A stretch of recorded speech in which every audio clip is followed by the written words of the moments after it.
Before we dive in, drop a quick hi in the comments. It may seem small, but trust me, it really helps YouTube share this story with more sci-fi fans like us. I'd love to see who's watching. The descent began without resistance. Over Juno 7's crystalline stratosphere, 4 alien dreadnoughts broke formation, their hulls gleaming in geometric patterns of command hierarchy. The lead vessel, marked with the twin sigils of the Dravari Dominion, released its dropships in synchronized bursts, 50 assault carriers plunging through the sky, silent and precise, as if this was merely a matter of formality. Admiral Sek Talvir of the Dravari watched the feed with a satisfied flick of his dual mandibles. His 6 eyes scanned the data projection. 0 electromagnetic resistance, no planetary defense grid active, no fleet in orbit. The humans had done nothing. It was confirmation of everything the Council had believed. "This will be swift," he said, his voice like gravel submerged in oil. "Begin ground deployment." Behind him, the diplomatic channel hummed softly with the echo of the final vote. "The motion has passed with unanimous agreement. Effective immediately, all human colonies are to be secured and their populations integrated into auxiliary military service, reprogramming facilities to be deployed across designated sectors. Cultural assets to be archived, linguistic integration protocols commence within 1 cycle, civil resistance to be pacified with minimal loss." The voice belonged to High Speaker Reloth Carr of the Koran Ascendancy, whose translucent skull pulsated with soft light beneath a crown of bone-like ridges. His image shimmered across every fleet's command hub. Dozens of species had joined in the decision: the Qatari Swarm, the Mithari Conglomerate, the Vokthran Collective, united by convenience more than ideology. Humanity was expendable, it was young, it was alone. So they thought. On the surface of Juno 7, the landing zones flared orange under the propulsion wash of descending troop carriers. Dust clouds rippled out over immaculate urban spires that towered like ivory monoliths into the sky. The city was silent. No soldiers, no citizens, no movement. Commander El Arsan of the Mithari Strike Force adjusted his respirator valves as he stepped off his dropship. His arachnid limbs clicked lightly against the marble-like pavement. His troops fanned out in formation, weapons drawn, scanning with full-spectrum sensors. Nothing. "No resistance," his lieutenant muttered, eyes flicking nervously behind a helmet visor. "It's abandoned." "No," El Arsan replied, narrowing his primary optical slits. "It's waiting." They expected bunkers, maybe riots, not silence. High above, the orbital feed zoomed in, feeding data back to the bridge of the Vokthran carrier Relaxis. Captain Drokel watched the images in silence. Juno 7's megacity was pristine, untouched by chaos or decay. But that wasn't what unnerved him. The geometry. Every tower, every boulevard, every plaza followed a design too precise, too patterned. The city was not arranged for comfort or function. It was structured like something mechanical, like something dormant. Before Drokel could voice the thought, a deep frequency pulse registered on the comms. Not sound, but seismic. A signal. It came from beneath the city. On the ground, the Mithari squads froze as a tremor surged through the pavement, silent but undeniable. A second followed, then a third, stronger than the last, and then Juno 7 awakened. At first, it was a hiss. The tops of several towers flared open like steel petals, their interiors glowing with incandescent blue light. Energy surged down internal conduits. What had appeared to be decorative spires split in half, retracting to reveal magnetic rail arrays. One by one, the towers of Juno 7 transformed. Apartment blocks split along hidden seams, revealing armor plating. Streets cracked and lifted, not from impact but by design. Massive turbine housings unfurled like blooming flowers, their cores igniting with plasma energy. "What is this?" his second-in-command whispered. Then came the sound, a low, guttural resonance that vibrated every bone in his body. It wasn't mechanical, it was alive. The ground beneath them exploded. From the center of the city, what once seemed like a civic monument rose on hinged pillars, the soil cracking and falling away as the head of an enormous machine surfaced. Its eyes, if they were eyes, burned with pulsing red light. Cannons extended from its flanks. Missile pods rose from what had been courtyards. El Arsan screamed for a retreat. Too late. The Tarask fired. The railguns launched their payloads at hypersonic speed. 3 dropships disintegrated mid-lift. Plasma lances burst from the tower-mounted cannons, cleaving through armored troop carriers like paper. Whole sectors of the invading force were erased in the first 30 seconds. In orbit, the Dravari fleet reeled as ground feeds went dark. Talvir staggered back, eyes wide. "What is happening down there?" A new transmission cracked through the static. No voice, just a signal burst. Encrypted, human, old-style military. Unit 04A engaged. Confirm kill count 2,913. Talvir didn't understand. Then the numbers started to update in real time. 2,913 turned to 4,106, then 7,291. Commander El Arsan never made it to his evac point. A shockwave from the Tarask's main cannon vaporized his entire platoon in one pulse. Above him, an entire street lifted, separated into segments, and pivoted skyward to reveal missile arrays that targeted and fired simultaneously at fleeing transports. One by one, the remaining invader ships attempted to flee atmosphere. The sky turned white. From beneath the city, plasma propulsors ignited. The colossal frame of the Tarask rose from the collapsing shell of Juno 7, the remains of the foe city peeling away like dead skin. Its hull shimmered with active shielding, scorched from hundreds of impacts, none of which had penetrated. The machine was more than a fortress. It was an ambush weapon, and it was airborne. 3 alien carriers attempted coordinated interception, flanking the now rising Tarask. They never got within range. Automated countermeasures triggered from suborbital silos, hidden beneath the planet's crust, launched guided torpedoes that split into thousands of kinetic shards mid-flight. The carriers shredded apart like old parchment in a storm. Back aboard the Relaxis, Captain Drokel struggled to re-establish control. Dozens of comms channels screamed simultaneously, requests for support, for evacuation, for comprehension. None came. "Retreat to high orbit," he shouted. "All units." "Fall back." His screen went black, then flashed once. Unit 04A engaged. Current count, 21,487. Then another line appeared. Begin secondary wake cycle. From the moon's dark side, dormant relays began to blink.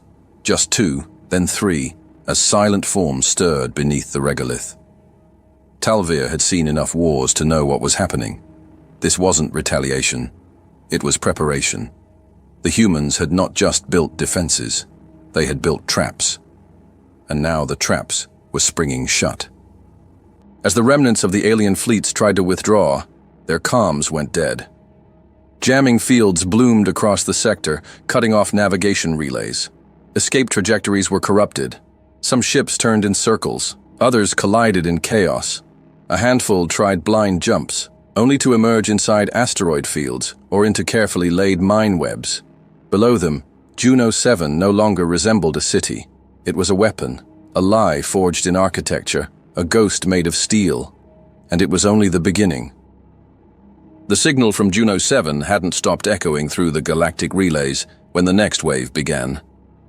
In the depths of the Almadari archive on Kalor Prime, Councillor Vaynar's tendrils coiled around his data console as he watched the footage for the 9th time. The rise of the Tarask, the destruction of the Mithari battalions, the final atmospheric breach where the city itself took flight and incinerated 3 capital ships. No defense, no negotiation, just annihilation. "This cannot be human engineering," he hissed, voice vibrating through his thoracic vocal chamber.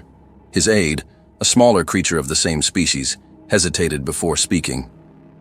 "Preliminary data from other sectors suggest otherwise." Vaynar's dorsal fins stiffened. "What other sectors?" "Rhea, Arcos Prime, Eklon Belt. All have gone dark within the last 2 hours. Elsewhere, in a subterranean war chamber on Drahil, 4 different species of the Outer Ring Alliance argued over scrambled feeds. A Qatari emissary slammed one of his barbed limbs against the projection table, his voice crackling through his translator node. This was supposed to be containment, not extinction. The Vakthran admiral present, a towering figure with layered obsidian plates and no visible mouth, only nodded slowly. His answer came through a text-only transmission on a side screen. We have been outmaneuvered. The colonies were not colonies. They were bait. Panic grew quietly across the stars. It wasn't the defeat that shook them. It was the silence from Earth. No declarations, no retaliation orders, no messages at all. Across 12 sectors, task forces regrouped and launched fresh fleets toward human-controlled systems, determined to restore order before fear turned to collapse. Reinforcements moved toward Rhea, a Class 4 terraforming site known for its agricultural exports and low-tech civilian population. Scouts reported minor thermal anomalies, likely geothermal activity. No sign of weaponry. They arrived to find the city collapsed inward. From orbit, it resembled a sinkhole, but it was structured, deliberate. An inverted shell of steel curled around a central core that shimmered faintly under active shielding. And before they could process what they were seeing, the ground ignited. Massive pylons erupted from the crater walls, firing coordinated shock pulses in perfect arcs. The invading ships fell into a kinetic trap, dragged into a spiraling descent. Above them, what looked like a weather station unfolded into a plasma bombardment turret. Within 7 minutes, the fleet was gone. At Arcos Prime, a similar pattern played out. Scans revealed what appeared to be an orbital ring undergoing construction. The fleet approached cautiously, trying to establish contact. The ring responded with a focused EMP pulse, so precisely modulated it bypassed shield harmonics and fried every navigational interface on the alien cruisers. Then the missiles came, launched from inside buildings, from fake comm towers, from sculptures in public parks. By the time the 5th colony responded to attack, the galaxy had lost over 40,000 troops and 16 capital vessels. And Earth remained quiet. In low orbit above Earth, aboard the UEDF flagship Elminster, the command deck was bathed in dim, tactical lighting. Holographic interfaces flickered with real-time data from the far reaches of human-occupied systems. At the center stood General Jansen Miles. Around him, the bridge was manned by a dozen officers, veterans with lined faces and still fingers, young tacticians with sleepless eyes and clipped voices. None spoke unless prompted. Not because they feared him, but because no one wasted time when the general was present. Miles stared at the projection of the Calderis sector, Juno 7 now marked as a red starburst with no labels, just numbers. Below it, new icons were appearing: Rhea, Arcos Prime, Eklon Belt. Each marked in gray, then red, then dark green. The green meant success, not survival, not victory, execution. Captain Lennox approached quietly, a datapad in hand. Confirmation from Eklon Belt. Secondary units synchronized. No surviving vessels. Miles didn't look away from the projection. Response time? 6 minutes. Full intercept cycle. He gave a single nod. Acceptable. Behind him, Lieutenant Adrian Stewart, one of the youngest officers on the deck, swallowed hard as he monitored live telemetry from Arcos Prime. "They're trying to regroup," he muttered. Miles turned slightly. "Define they." "The Council fleets. We're seeing unit realignments near the Avara Rim. 9 battle groups from at least 4 species converging." "Good," Miles replied. "Let them." There was no applause on the bridge, no cheers. Only the hum of coordination and the soft sound of fingers gliding across glass. "Bring up Rhea," he said. The hologram shifted. A flattened terrain map appeared, showing a dissected topography of the colony site. He pointed to a structure on the southern edge. "Who authorized artillery to launch from this district?" Lennox stepped in. "That was Colonel Harron's call, sir. The evac failed. He acted on priority." Miles studied it for a moment, then gave a short nod. "Note the discretion. He made the right call." Stewart leaned forward. "Sir, they're still trying to contact us." Miles raised an eyebrow. "Which sector?" "Multiple. Joint transmission from Corin, Mithari, and Dravari. They're requesting dialogue. Ceasefire terms. The room went quiet. Miles paused. Are any of our forward operations active within their communication range? No, sir. Then we're not hearing them. The room resumed movement. In the outer ridges of the Eklon Belt, the latest invasion force met its end inside an asteroid field, one rigged with proximity mines and gravitic traps disguised as mining equipment. The fleet barely had time to deploy before the rocks themselves detonated, turning the battle into a slaughter in seconds. One alien captain, Threx Voller of the Qatari swarm, survived just long enough to send a final burst transmission. Humanity deceived us. The colonies were warships. The cities were weapons. You must understand, they were waiting. He died seconds later when an orbital kinetic spike drove through his command bridge at Mach 17. No blast. Just a line of heat through metal and atmosphere. Then silence. Back aboard the Elminster, Miles stood before a separate display, one not projected to the rest of the bridge. It was old. Older than most of the people serving under him. The interface was blunt, utilitarian. No hollow, no ambient glow. Just a column of green text across a black background. Project, Tarask Active Units, 06 Sleeping Units, 19 Strategic Readiness, Green Counteraction, Locked Neural Sync, Stable. He stood still, jaw set tight, eyes unmoving as if trying to see past the data. His reflection hovered faintly in the glass, weathered features framed by the quiet weight of consequence. One hand hovered over the controls, his fingers curled, then relaxed. A new prompt blinked to life. Do you wish to initiate Global Phase 2? Miles stared at it for a full second. Then he didn't touch it. Instead, he turned toward the command floor. Initiate dark scans on all frontier colonies. Anomaly sweeps every 12 minutes. Include atmospheric static drift. Captain Lennox turned sharply, brows tightening. Sir, that includes civil sectors. We'll set off early evac triggers. Panic. Miles nodded once, eyes steady. Then let them panic in the right direction.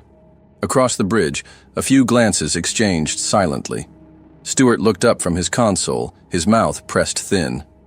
Sir, he asked carefully, if they escalate again? Miles met his eyes. This time he paused, and when he spoke, his tone carried less edge and more gravity. They already have. They just don't understand what escalation looks like yet. He turned toward the central holomap, where a soft blue pulse glowed from the far side of the Avara rim. One of the sleeping units. Still untouched. His voice dropped just above a whisper. We didn't want this. Stewart shifted in place, his grip tightening around the edge of his station. Lennox gave a sharp nod, already turning to carry out the scan orders. A junior officer at the rear of the room glanced down, shoulders tense, then adjusted a control panel without needing to be told.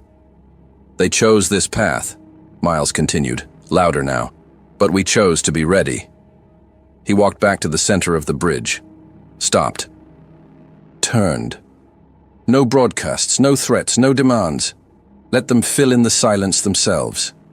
A pause settled over the deck, not absence of motion, but of noise. Hands moved, eyes stayed on task. But beneath every breath, every keystroke, something deeper had taken hold.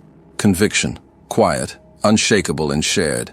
And behind that conviction, the quiet weight of a man who would carry the cost. The corridor outside the command deck was quiet.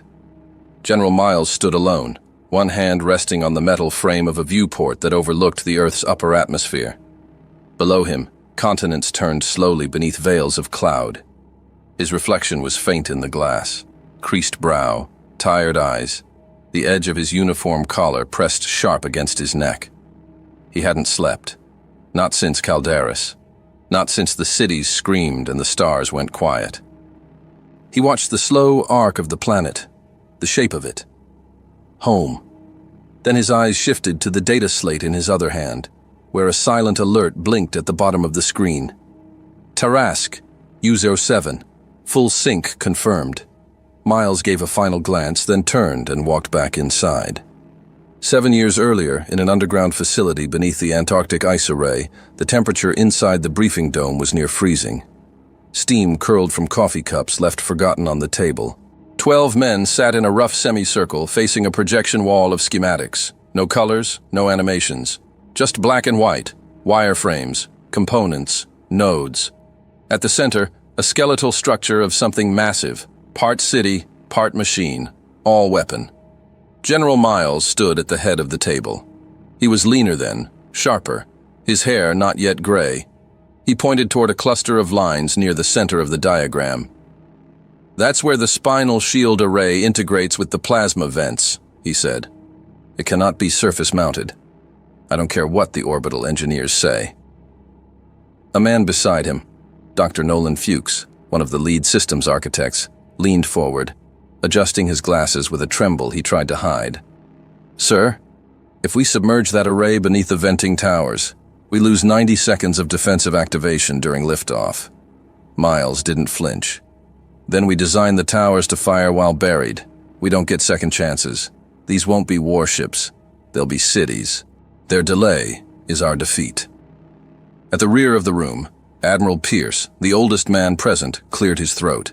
"And what happens if we never use them?" he asked. Miles met his gaze. "Then we win without firing." Silence settled across the room. In present time, aboard the alien warship Voraxium, panic spread like an infection. The command deck trembled as sensor feeds buckled and dissolved into static. Vice-Chancellor Nevin Core of the Vale Dominion, a sleek, cobalt-scaled figure with ribbon-like sensory tendrils coiling from his shoulders, gripped the edge of his throne with clawed fingers. "Where is the interference coming from?" he snapped. His chief sensor analyst, a pale-eyed Ithari named Y-Cell, stuttered as he tried to respond.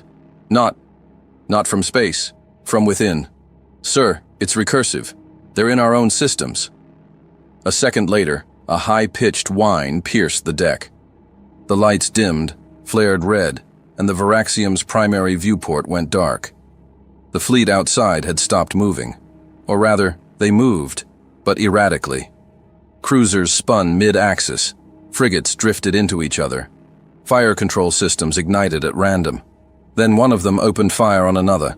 Without warning, no orders, just pure sensor confusion and corrupted targeting data. Miles watched it all unfold from the Elminster's tactical holosphere. The entire Vale strike armada was tearing itself apart, firing at phantoms, launching countermeasures against ghosts. "Signal injection active," Lennox reported beside him. "Feedback loop is stable." Miles gave a small nod.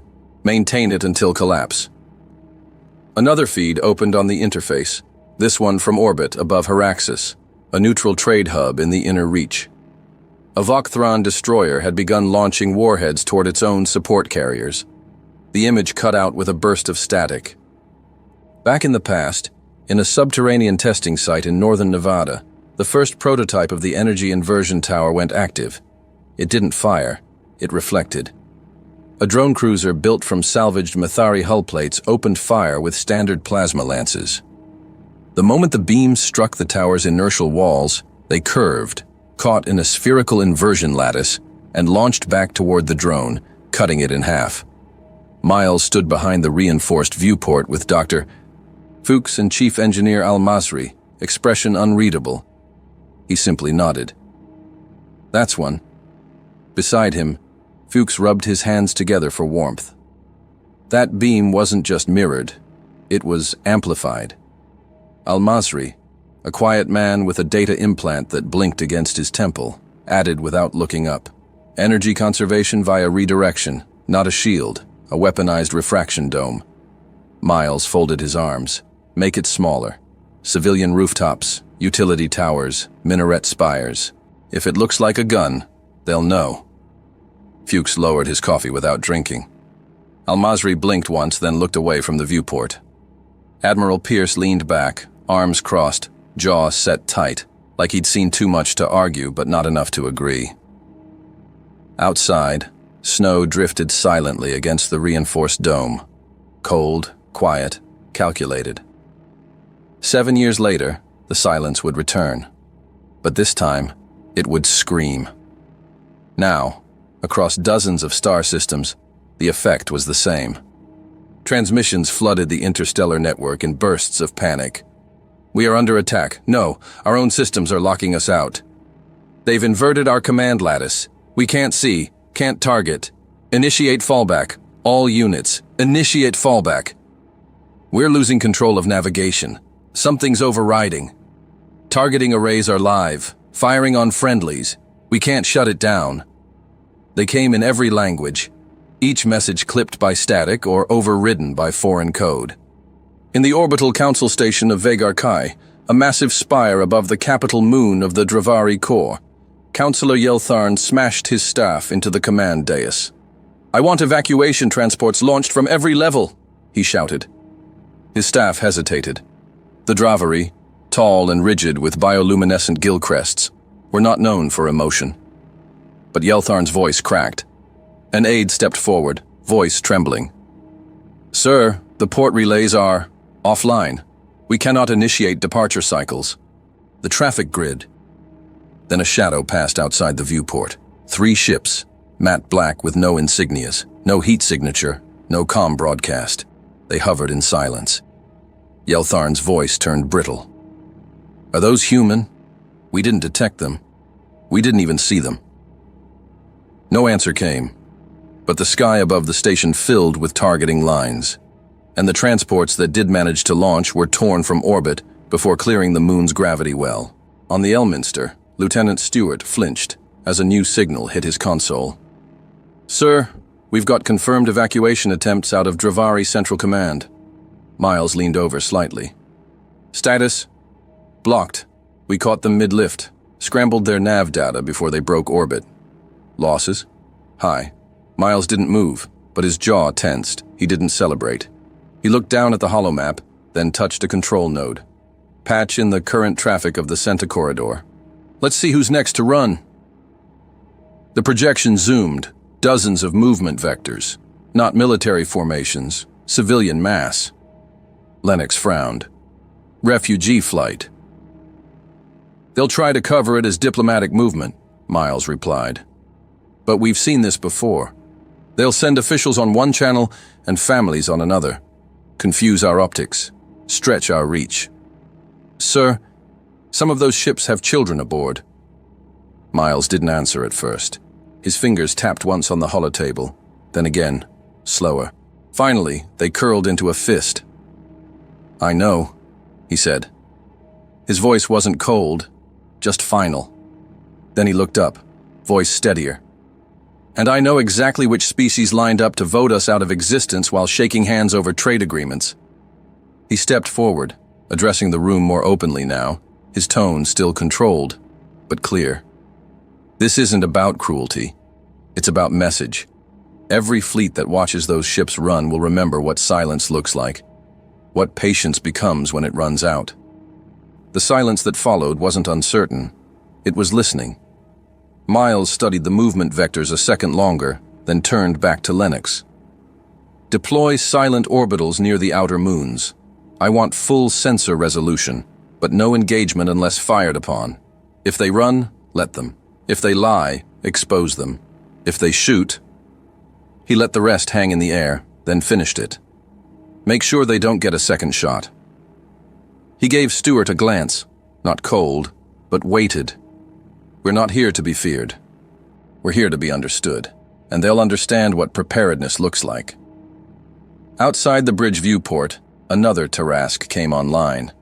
And somewhere, deep beneath the surface of a forgotten mining colony, another city stirred. Steel shifting under soil, turbines spinning in silence, waiting for its moment. The machine was awake, and it was not alone. Others waited, beneath cities, within clouds, behind stars. Ready? Above the blue curve of Earth, the fleet didn't move. It didn't need to. Everything that mattered was already in place. 1,000 kilometers above sea level, the human defense wall hung like a noose in low orbit, motionless, silent, and watching. The Elminster sat at its center, flanked by 12 stealth cruisers and a formation of orbit-locked artillery platforms camouflaged within dead satellites. No signals were sent.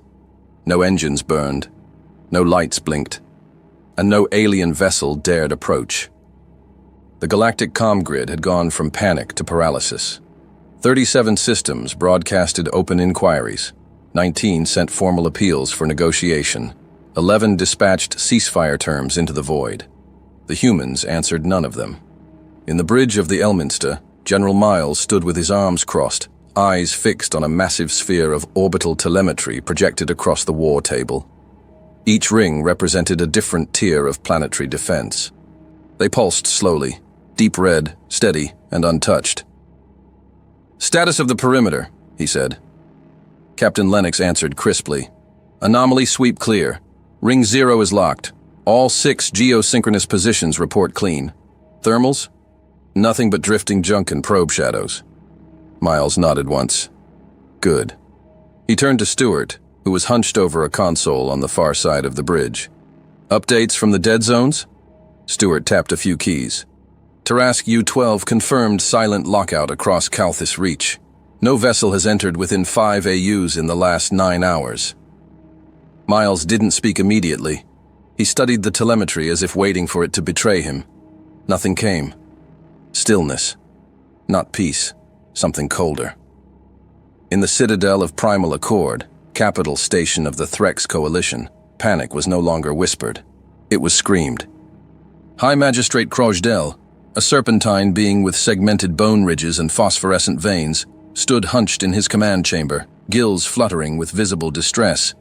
"The humans are broadcasting nothing," he growled. "No warnings, no lists of demands. This is not how war is conducted, not even by primitives." Ada Versik, a younger Threx with twitching ocular tendrils, approached carefully. "Sir, we've intercepted multiple command collapses from the Methari and Dravari lines.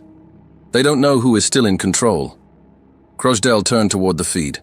Images flickered of Methari senators screaming into inactive comms, clawing at control interfaces that no longer responded. In another, a Vokthran High Marshal collapsed during a public address, the data stream glitching mid-sentence as his life signs flatlined. "Have we heard anything from Earth?" Crojdel asked. "Only silence." "Then we should assume we've already lost." The ring around Earth stirred. Not visibly, not to the untrained eye. But across the Elminster's systems, thousands of dormant protocols pulsed awake. Automated defense units synced orbital trajectories. Kinetic rail platforms shifted by microscopic degrees. Above the Indian Ocean, a cluster of disguised resource satellites shed their outer shells and locked into attack position, exposing neutron coil cannons meant to defend entire hemispheres. Miles watched it all come online. He gave no orders. He didn't need to. Each system had been waiting. "Phase integrity?" he asked. Lennox scanned the readings. Green across the board. Ring 1 and 2 have full weapon charge. All mirror arrays are aligned. Stewart looked up. "Sir, atmospheric optics confirm some visual anomalies from the ground. Civilian visibility increasing." Miles nodded slowly. "Let them see. They need to know we're still here." He stepped forward, arms at his sides, face unreadable in the blue glow of the projection. Behind him, a soft chime interrupted. "Sir," Lennox said, adjusting his console. "Unidentified mass just breached magnetic silence over the western ridge. Size matches a light scout class, probably recon. Heading on intercept with Ring 2. Speed low, no weapons hot. Let the AI take it." A faint hum passed through the deck.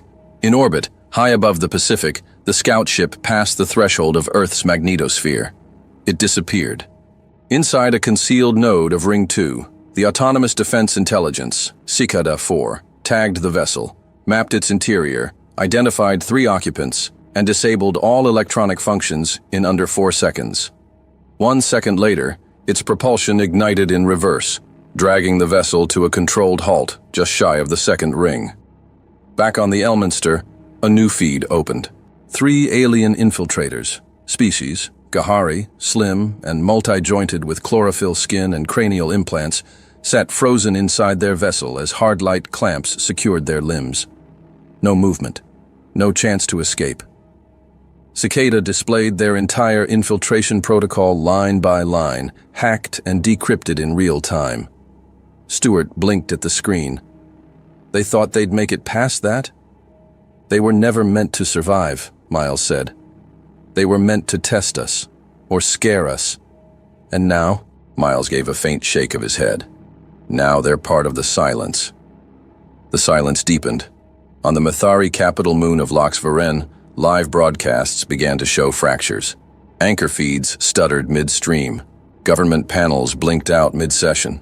On one stream, a senior administrator wept openly as her broadcast failed, clutching at the signal node as if begging it to speak. On the triunet of Corin, Supreme Overseer Halik Vo, his gelatinous form contained within a rigid armored frame, attempted to issue a system-wide declaration of ceasefire. The words never transmitted. The human kill satellites orbiting their comm array had already realigned. Back on the Elminster, Lieutenant Stewart watched it all come in, slow, broken, and unraveling. "Sir," he said more quietly, "they're breaking. They don't understand what's happening, what we're doing." Miles turned toward him. His expression wasn't angry. It was tired. They're used to fear that speaks, that demands, that barks before it bites. He moved closer to the central interface, placed both hands on its edge. They've never seen fear that waits, that listens. A pause. Then Stewart asked, "Do we talk to them now? Do we respond?" Miles stared at the orbital layout for a moment. Thousands of vessels, none human. Not one closer than 5 AUs. He looked out the forward viewport. Not yet. In a special chamber deep inside the assembly of the United Galactic Charter, a meeting of 24 member species collapsed into chaos.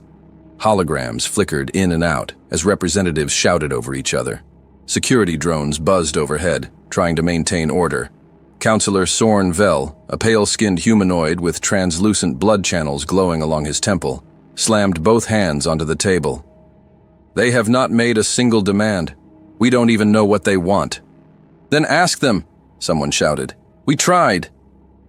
The room filled with overlapping cries, images of destroyed fleets, footage of cities that became weapons, transmission logs ending mid-sentence, and above it all, the same signal tone.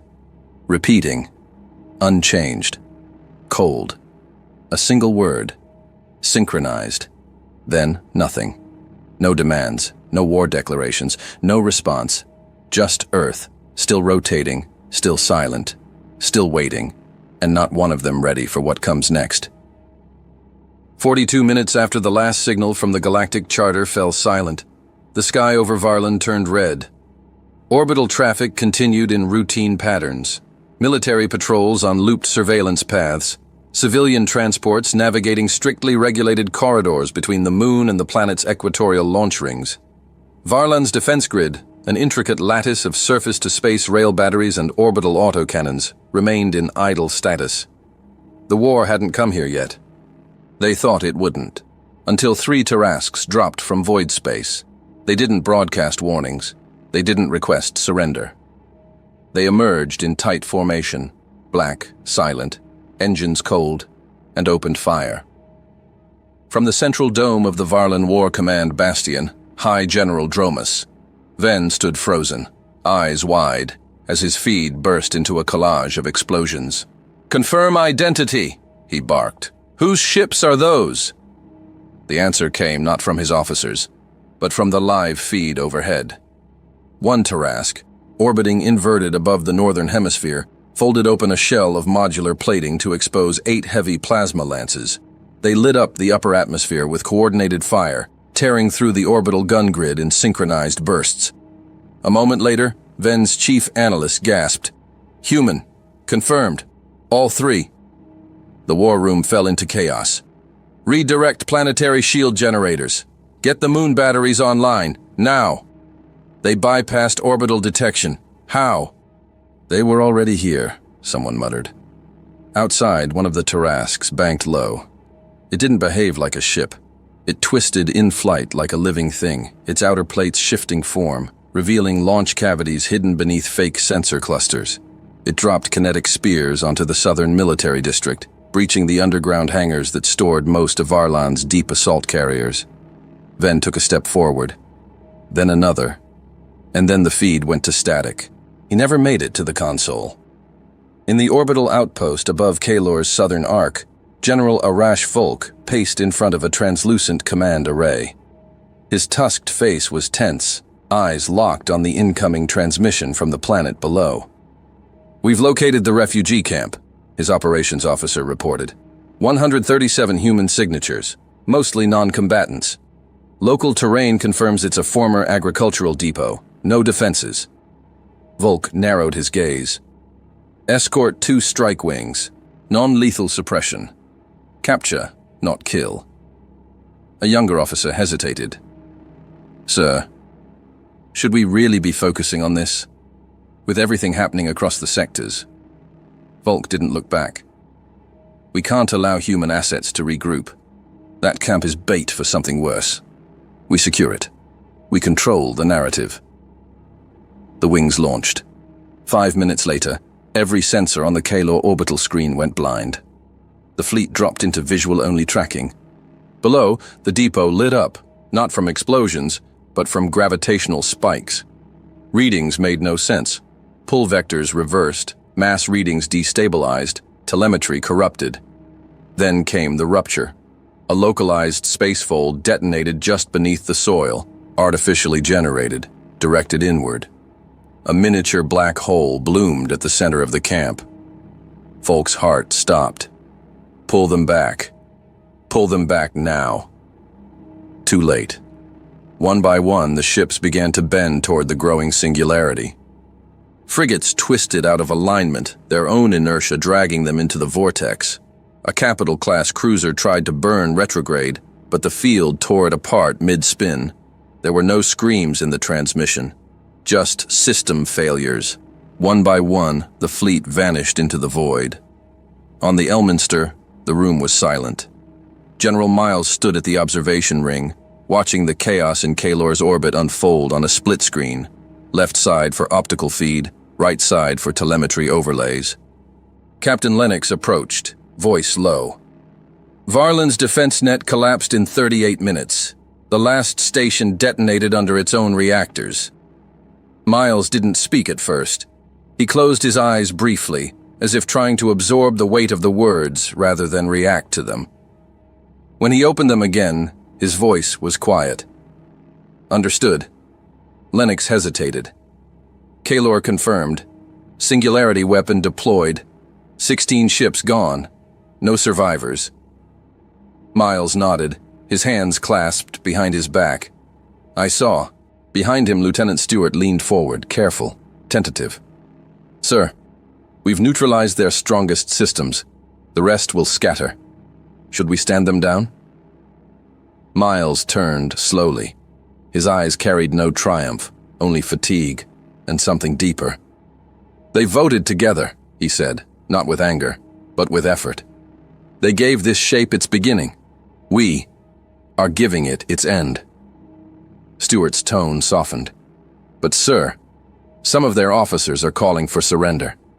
There are civilian corridors, families trying to evacuate." Miles looked at the younger officer for a long moment. Then he stepped closer, lowered his voice. "I know what's out there, Stewart. I've seen the images, heard the transmissions. You think I don't hear the voices?" He looked down at the console, then back out toward the stars. "They weren't all soldiers, I know that. And still, they voted to make us slaves, to reprogram our children. We didn't choose this." He paused, his voice barely above a whisper. "But we did prepare for it." He stepped back, composed again, but heavier than before. "Monitor the evacuation lanes. Any sign of engagement from their side, we disable. No preemptive strikes. Not unless there's no other choice." Stewart gave a quiet nod, his expression conflicted but calmer. Miles looked to Lennox. "If there's a way through this without more blood, we take it." And then, with a voice steadier, anchored by duty and not by vengeance, "But if they force our hand again, we finish what they started." Across the display, new feed windows were appearing. Fleet commanders pleading over open comms, some shouting, others weeping. Many didn't even request clemency, just understanding. One feed stabilized. General Hak Thor of the Mathari Ascendancy appeared, seated alone in a darkened chamber. His silver carapace was scratched. A thin gash leaked faint bioluminescence across his chest. He stared into the camera. "To anyone listening," he said, voice ragged, "I opposed this. I said the humans were not ready for integration, that they had not shown hostility. But I was told I lacked vision, that I was weak." He looked down. "I know now I wasn't weak. I was right." The feed cut. On Varlan, the central planetary shield collapsed mid-cycle. 3 orbital kinetic rounds pierced the capital's infrastructure spine. Buildings sheared like paper. Transport tubes collapsed onto evacuation zones. Defense silos overloaded and detonated inward, catching their own support crews. From a secure tunnel beneath the northern quadrant, High General Dromus Ven was dragged through rubble and ash. His left arm hung useless. His comms unit blinked dead. "Where's the shuttle?" he gasped. His aide, Major Wren, pulled him forward. 2 minutes out. We have 1 shot." A rumble overhead. The ground above cracked open as the Tarask descended. Not fast, not hurried. It didn't need to rush. Back on the Elminster, Stewart watched in silence. His voice was low, uncertain. "Sir, this isn't war. This is collapse." Miles stood still, eyes on the display. He didn't speak for several seconds. The light of the burning Varlan skyline flickered across his face. "I know," he said finally. His voice wasn't hard. It was tired. "We warned them with our silence. We showed them with restraint." He turned slowly, facing his officers. There was no fire in his expression, only weight. They didn't listen. Now they're hearing us the only way they left us to speak. Stewart swallowed, hesitant. "Do we stop now?" Miles looked at him for a long moment, as if searching the young officer's face for something he couldn't say aloud. Then he glanced back at the screen. "Not yet," he said quietly. "Not until the lesson is complete." He stepped closer to the command table, adjusted the tactical overlay, but this time more slowly, as if each movement asked for permission. "Send the alert to Unit 12. Final pass. Target only remaining military nodes. No civilian zones. None." Captain Lennox hesitated. "Sir, last transmission from their command grid. It sounded like a farewell." Miles nodded once. "I heard it." He looked down for a moment, shoulders tense. "Make sure that's the last one we ever need to hear." Then, more softly, almost to himself, "They voted for this together. I just hope they understand it together." A final window opened. It showed the Varlan skyline, battered, flickering, still holding pieces of what once was. Miles didn't look away. "Confirm precision lock," Miles said. Then after a breath, "Proceed." The last of the targeting markers faded from the screen. Varlan's skyline, once carved in luminous tiers of defensive latticework, now flickered with collapsing infrastructure and disconnected power grids. The feed dimmed to infrared, smoke plumes and heat signatures. No weapons, no resistance. General Miles stood at the observation ring, his hand resting lightly against the glass. He didn't speak. He didn't blink. The light from the planet below flickered in his eyes, caught between fire and void. Behind him, the command deck of the Elminster moved quietly. Officers spoke in subdued tones. Screens shifted from tactical overlays to low-level scans and passive monitoring. There were no more firing sequences. No new deployments. Only silence. Until it broke. "Sir," Captain Lennox said, his voice cautious. "We're receiving priority transmissions, not from military channels. Civilian." Miles didn't turn. "Source?" "Mixed. Dozens of systems. Some outer colonies, some core worlds. Mostly small craft, regional stations. Family bands, leaders, clergy. A few unregistered nodes. Some appear to be children." The word hung in the air. Stewart glanced toward the general, then back to Lennox. "They're not encrypted?" "No. Open signal. Some are broadcasting wide, others are personal, directed specifically to command-level addresses. A long silence stretched between them. Miles lowered his hand from the glass, turned, walked to the center of the command table.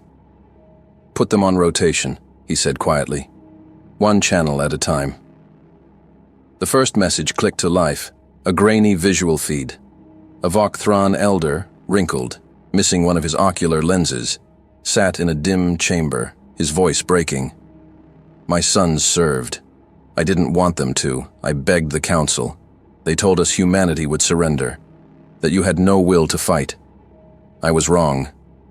Please, and stop, please." The feed cut. Another replaced it. This time a Mithari adolescent, no more than a juvenile, speaking in a trembling monotone. "We don't have lights anymore. We've been underground since the fleet fell. My uncle said we should pray, but I don't know who to pray to. Will you come for us?" Miles didn't move. His jaw tightened. A third signal came through. A mid-level Qatari civic official, sobbing, half her mandibles removed in what looked like a riot. "We never voted. We never even saw the chamber. They didn't speak for us. Please, there are still children here. I can give you their locations. Let me try to—" Static. The message cut before it finished. Across the bridge, none of the officers spoke. Lennox looked down at the table. Stewart's fingers hovered above his console, motionless. Finally, one of the senior tacticians, Commander Ruiz, a man who hadn't spoken a word since the fall of Kaelor, whispered, almost involuntarily, "This wasn't what we wanted." Miles lifted his eyes to the display. He studied the burn patterns across Varlan's northern cities. He zoomed in on the broken flight grid of the Dravari capital, then on the radiation signature left behind by the collapsed orbital relay at Lox Varen. His voice came slow. "No, it wasn't." Ruiz shook his head, bitter. "We built traps. We waited. We hit harder than anyone ever imagined. And now they're calling us monsters." Miles didn't answer. Stewart looked toward him. "So, what do we do now?" Miles closed his eyes, just for a moment. He saw the faces in the messages, the desperation, the loss, not just theirs. He saw the names of the humans who had died in silence, the colonies that had hidden their true purpose behind false walls and underground cores, the lives they had risked to wait, to endure. He opened his eyes, looked down. A message had been flagged on his personal console. Private channel, unmarked source, no metadata. He tapped it open. The screen filled with a still image, a static broadcast from a planetary node in the Ashvan Drift. A child's voice, barely audible, hummed through the speakers. "We were told the stars would answer one day. Is it you?" He stepped back from the console, not far, just one pace, then another. His hands fell to his sides, fingers flexing once, like letting go of something invisible. Then he breathed, and the air felt heavier than before. Lennox watched. Stewart stayed silent. Miles turned, facing the deck, his hands curled slightly at his sides. "They've had enough." The room was still. Ruiz looked up. "Sir?" Miles took another breath. This was never about vengeance. It was about survival. Precision. Making sure no one ever came for us again. He paused. Then, "But we're not the villains of this story, and I won't let the silence define us any longer." He turned to Lennox. "Secure a priority channel, diplomatic grid, all remaining nodes. This isn't a message. It's a statement." Lennox hesitated. "Content?" Miles looked toward the stars. "It's time they hear us." He moved toward the central podium. The deck lights dimmed slightly. The projection dome calibrated around his figure. Stewart stepped closer, his voice soft. "Sir, are you sure?" Miles nodded once, slowly.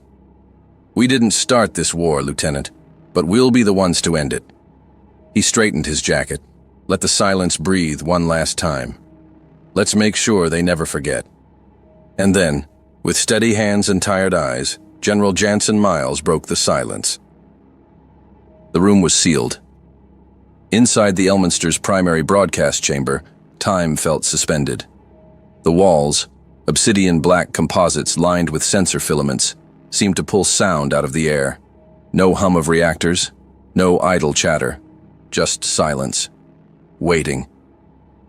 General Miles entered through the aft bulkhead with quiet steps, the hiss of the pressure door closing behind him. He was already in uniform, pressed, unadorned, marked only by the faint silver trim that signaled command authority. No medals, no ribbons. Not today. A wide lens hovered silently ahead, suspended by 3 stabilization arms.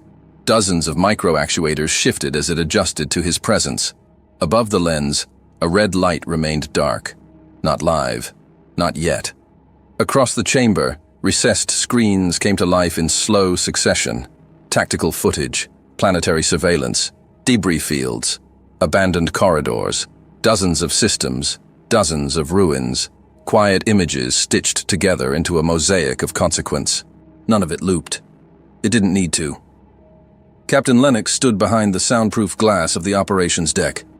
Commander Ruiz and Lieutenant Stewart flanked him, overseeing relay synchronizations and fail-safe isolation parameters. Every comm node from the core worlds to the fractured edges of Coalition space was aligned. This broadcast wouldn't ask for permission. It would arrive, uninvited, undeniable, and uninterrupted. In the back corner of the chamber, a junior technician second-class Daniel Price, held a diagnostic slate against his chest. His hand trembled once before he noticed and steadied it. He stepped forward, carefully. "Sir," he said, voice soft but audible. "Are you really going to say all of it?" Miles didn't look away from the lens at first. Then he turned, eyes level. "Yes." Price hesitated. "They've already lost so much. There are colonies offline, leaders missing, families gone."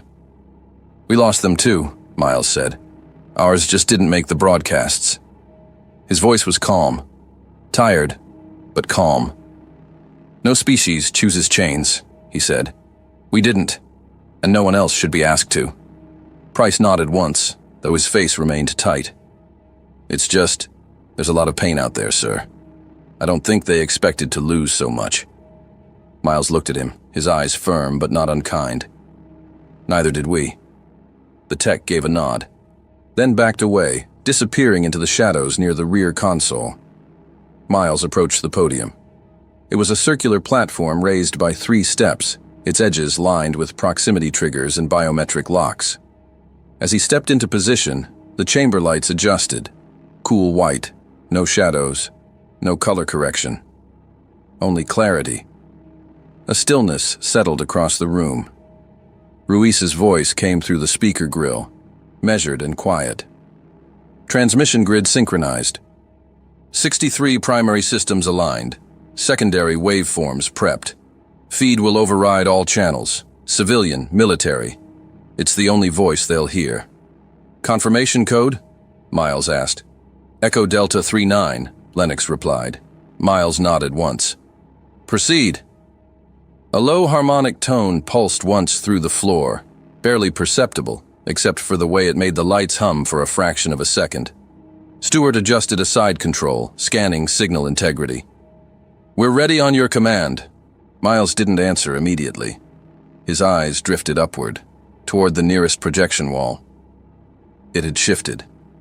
Now it showed a panoramic sweep of the Kalor debris field, jagged metal silhouettes hanging in orbit, trailing slow arcs of frozen atmosphere and fragmented hull plating. Once a military core, now just silence. Another screen shifted to a top-down view of the Varlan capital. Still smoking. Shield lattice burned out. Transport lines crumpled like ribbon. Then came Rhea. The underground launch tubes exposed. The tower shells cracked open to reveal the armor beneath. A colony built to house civilians, reborn as a machine of war. Miles's gaze lingered a second longer. Rhea hadn't roared. It had waited. And that made it more dangerous than anything that had. On another screen, footage from an intercepted transmission flickered in monochrome. A Dravari senator crying off camera. No words. Just the sound of air recycling in a chamber too large, too empty. Miles lowered his eyes to the podium surface. The biometric sensors recognized him and unlocked. The lens blinked twice, calibration complete. The red recording light remained unlit, but now it was listening. He breathed in slowly. Let it fill his lungs. Let the weight of the past month stretch across his shoulders. And then he exhaled, steady. His hand hovered above the activation key. Behind the soundproof glass, Lennox, Ruiz, and Stewart stood motionless. No one in the chamber moved. Not out of fear, but because this wasn't a message. It was history, being sharpened into words. Miles stayed there, silent, one breath away from the signal that would reach every star still spinning. And when he finally gave the order, he did not raise his voice. He didn't need to. The light above the lens turned red. Across the stars, it began. In the core systems of the Mithari Ascendancy, in the deep vaults of the Qatari archives, in the drifting calm towers of Corin's fractured moons, every screen flared to life without warning. No transition, no audio build, no opening signature, just a man. General Jansen Miles stood centered in frame, still, composed. The lines beneath his eyes were sharp. His expression was calm, but worn, as if every breath behind it had cost something. The background was matte black, no flags, no emblems, no theatrics, only words. You voted for our enslavement. He said it quietly, no anger in his voice. You called it pacification, realignment, integration. But we both know what it truly was. In hundreds of star systems, diplomats froze in their chambers. Commanders halted fleet maneuvers mid-burn. Broadcast technicians reached for controls they no longer had access to. Every attempt to mute the stream failed. Every override was rejected. Miles continued. You built chambers to debate our fate. We were neither invited nor heard, merely classified, assigned utility, and reduced to projections and casualty estimates. His gaze sharpened, and when you voted, it was unanimous. The screen didn't flicker. No civilization wants chains. We didn't, and no other should be asked to wear them. Behind him, the dark screen bloomed slowly to life, soft overlays emerging behind the general's form. Rhea, Arcos Prime, Juno 7, cities splitting open, towers turning inside out, vessels falling into their own shadows, images the galaxy had already seen. But now they had context. Miles stepped forward, the camera subtly reframing him. The weight in his stance did not shift. We answered with silence. He paused. We let you wonder. We let you run. And when the time came, we showed you what that silence was for. The screen behind him cycled. Kalor's singularity blooming beneath the fleet. The orbital collapse of Varlin. Dravari command signals cutting to static. No sound accompanied them. Many of you have asked why we did not speak sooner. His voice slowed. Because you were never listening. Another beat. You made assumptions about us. That we were soft, disorganized, too scattered to unify, too new to matter.